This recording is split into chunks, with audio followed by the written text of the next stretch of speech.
జిల్లా ఎల్లారెడ్డి మున్సిపల్ పరిధిలో శ్రీ సర్దార్ సర్వాయి పాపన్న గౌడ్ మహారాజ్ 375వ జయంతి సందర్భంగా కామారెడ్డి జిల్లా గౌడ్ సంఘం ఉపాధ్యక్షులు ప్రశాంత్ గౌడ్ మాట్లాడుతూ సర్దార్ సర్వాయి పాపన్న బహుజనుల కోసం పోరాటం చేసిన వ్యక్తి అని, పెద్దందారులపై మొగులేయులపై పోరాటం చేసి భువనగిరి గోల్కొండ కోటను ఏలిన మొట్టమొదటి బహుజన వీరుడు సర్దార్ సర్వాయి పాపన్న గౌడ్. ఇలాంటి మహనీయుల ఉత్సవాలను సంపన్న వర్గాలు కలిసి జరపాలి అని కోరారు.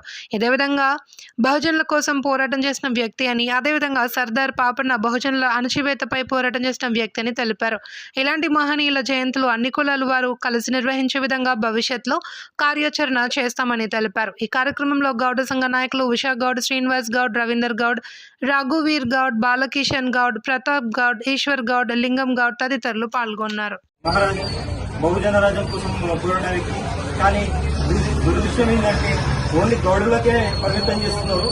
ఈ సర్దార్ పాపన్న మహారాజు, సర్దార్ పాపన్న కానీ, చాకల ఐలమ్మ కానీ, ఆ చాకల కోసం పోరాడే వ్యక్తి చాకల ఐలమ్మ కాదు.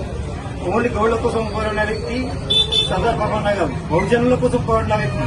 కానీ ఈ కులాలను చూసి ఈ రకంగా చేయడం కొంచెం బాగా.